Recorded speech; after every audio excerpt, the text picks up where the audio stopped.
महाराज पालखी त्याला वासुदेवाला सदा सुखी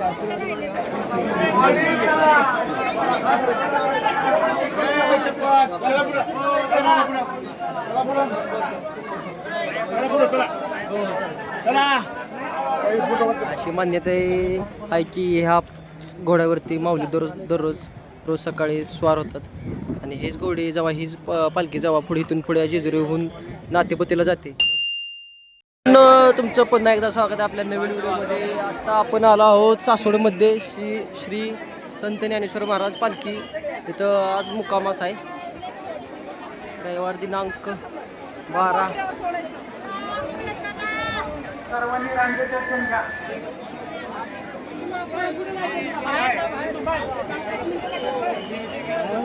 गर्दी बघू शकताय, लाईन बघू शकताय, माणसं भरपूर भाविक उपस्थित झालेले आहेत.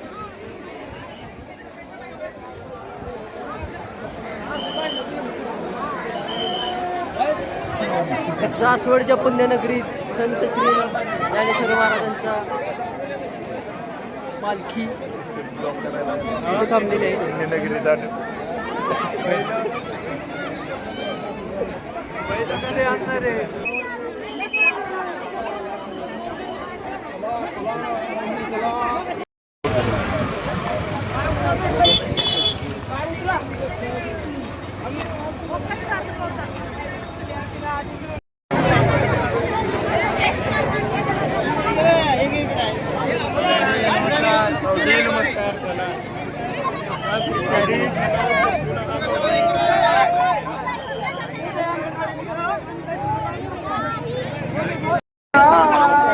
संत श्री ज्ञानेश्वर महाराज पालखी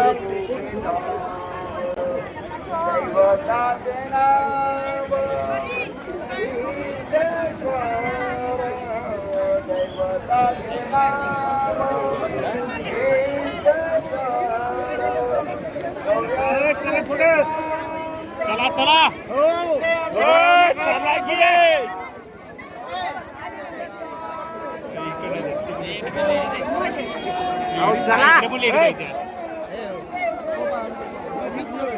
मध्ये माऊली कोण माऊली काय मध्ये बसून का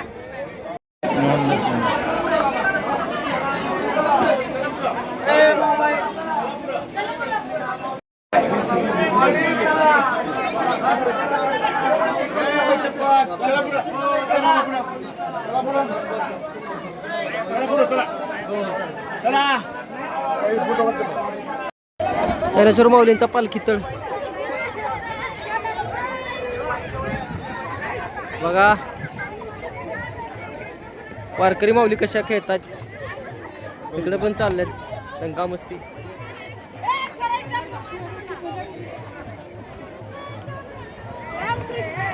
पालखी तळाच्या ह्या साईडला घोडं बांधलेत बघा. हा एक घोडा इकडे, हा एक घोडा आहे. अशी मान्यता आहे की ह्या घोड्यावरती माऊली रोज सकाळी स्वार होतात आणि हेच घोडी जेव्हा हीच पालखी जेव्हा पुढे इथून पुढे जेजुरीहून नातेपतीला जाते तेव्हा ह्याच घोड्यावर माऊली बसून रिंगण घेतलं जातं. रिंगणात जे 2 घोडीचे पळतात समोर हेच आहेत.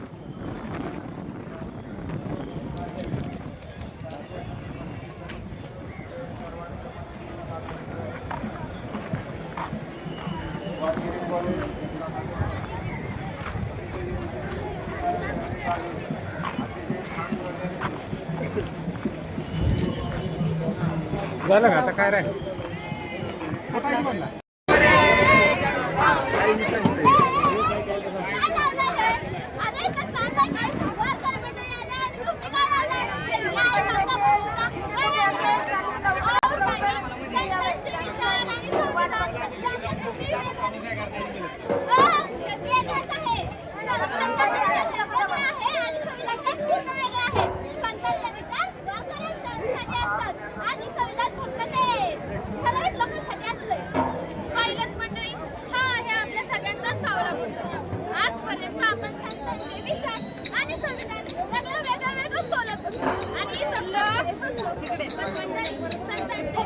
आणि संविधान यामध्ये किती साधनं आहेत. तर विवेकी मंचांचे कार्यकर्ते तुमच्या समोर एक पथनाट्य सादर करतात. संतांचे विचार आणि संविधान. संतांचे विचार आणि संविधान. संतांचे विचार आणि संविधान. म्हणजे तुला काय म्हणायचे? आम्हाला काही संविधान काय माहिती काय? हा? अच्छा, माहित आहे बाई तुला. पण आम्हाला सगळं येतं संविधान. माहिती का? आम्ही भारताचे लोक, भारताचे एक, ला ला ला ला ला ला, सदा प्राण अर्पण करीत आहोत. जय हिंद. भारत माता की जय. वा, वा, वा, वा, वा, वा. भारी बरं का? मला तुमच्या सगळ्यांचे नाव आले. आता मला सांगा, या सगळ्याचा अर्थ काय? कसलं विचारायचं असतंय काय? कसलं आपल्याला काय माहित नाही. पण तुला त्याचं काय करायचं आहे? ते वकिलाचं असतंय. पण मला सांग, या सगळ्या प्रश्नाची उत्तरं काय मीच द्यायची का? आपलं काय ठरलं होतं? तू सांगणार आहेस संतांच्या विचारांचं संविधान. त्याचं काय? आता तू, मी आणि सगळी लोकं वारीला चालले. आता मला सांग, या सगळ्यांमध्ये काळा, गोरा, बुटका, उंच, धर्म, जात, वर्ण हे काय नाही. कसलं काय नसतं यात. अगं मग याला असतात संविधान, बंधुता, न्याय म्हणतात, जे आपल्या संविधानात लिहिलंय. मला नाही पटलं काय तुझं. बस चल, तुला एका ठिकाणी घेऊन जा. कुठं घेऊन चालली? काही डोक्यात दिलं माहिती का नाही? अरे नाही रे बाबा, डोक्याला नाही. चल, मी तुमच्या सगळ्यांना तुकारामांच्या काळात घेऊन जा. तुकारामांच्या काळात? होय. सगळ्याचा पाया. चालण्याचं बळ, विचाराची कळ, तुकाराम. सगळ्याचा पाया. चालण्याचे बळ, विचाराची कळ, तुकाराम. श्री तुकाराम बोलोबा आंबिले आपणावरती धर्मपीठाचा असा आरोप करण्यात येत आहे की आपण वेदांचे आशय सांगणारे अभंग रचता व ते सर्वसामान्यांना वाचण्यास खुले करता व तसेच ब्राह्मणांना देखील आपले पाया पडण्यास लावता. या आरोपामुळे धर्मपीठ तुम्हाला शिक्षा ठोठावीत आहे.